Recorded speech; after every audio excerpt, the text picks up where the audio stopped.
Hey everybody, Patty Mac's back. And today we're going to hear a lesson about what makeup sales and sales has to do with each other, something about lipstick, pink Cadillacs. Go ahead, take it away, Patty Mac. Oh, all right. The Mary Kay Ash story.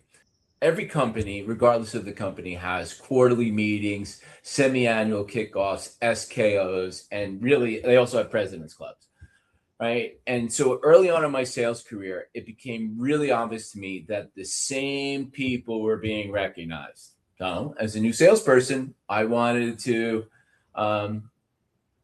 I wanted to emulate what they were doing. I wanted to learn what they were doing. I wanted to do what they were doing. And then the ones who weren't recognized, I wanted to learn what they were doing, so I didn't do it. So that's how mentors are found, right?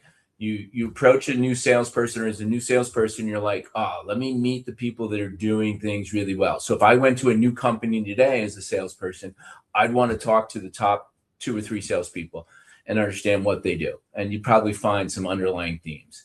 And that's what great mentors provide you, is they provide you a roadmap for you to go execute on things that they've proven have worked in the marketplace.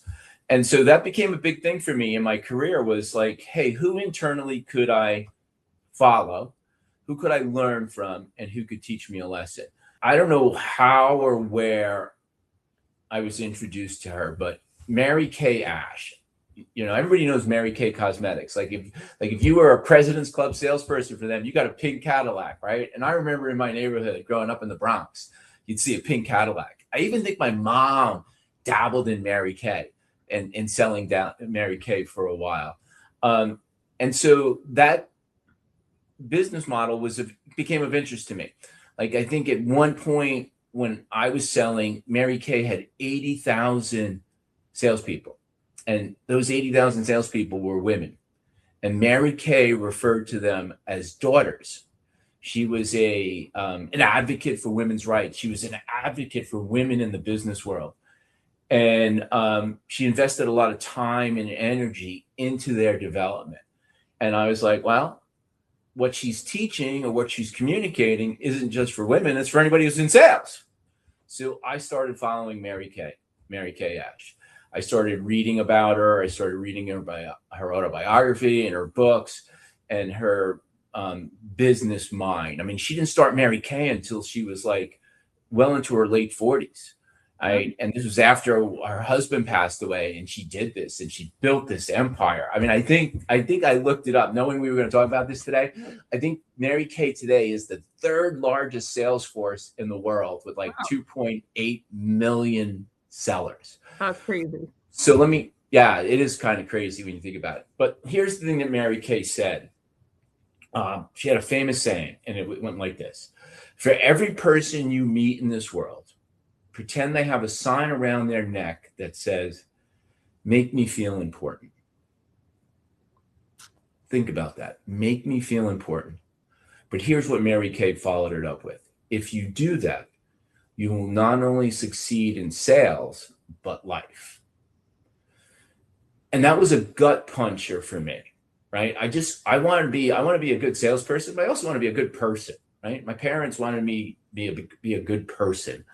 And that was a lesson and a line or a sentence or a statement that Mary Kay made that I memorized. For every person I meet in this world, pretend they have a sign around their neck that makes me feel important. So when I would meet with customers, I would do things like have great eye contact. I'd shoulder up. I would listen intently. And you know what? I'd even think to myself, they got a Post-it note right on their forehead that says, "Make me feel important."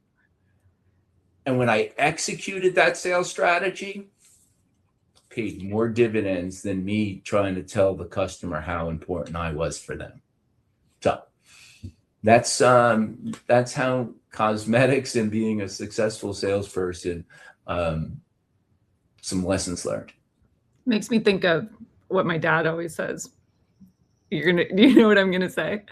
What's that? Remember when he goes and he's trying to buy a car? Yeah, make me feel good. You feel good. Yeah, make me feel good. Yeah, made me feel good, but like made me feel good, probably maybe not make the salesperson feel good, right? But Yeah. if I make you feel important, all right. So like to tie it back to our thing about building champions in the last newsletter. That's how you build champions, right?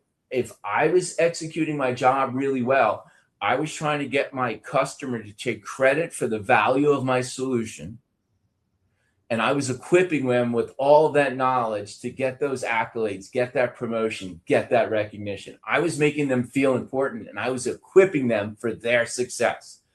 That's what it was all about, right? You do that, you get the pink Cadillac. Would you drive a pink Cadillac? Oh, absolutely. Are you kidding me? Okay. For I don't know sure. if I would, but you could rock a Oh yeah, pink. I would in a heartbeat.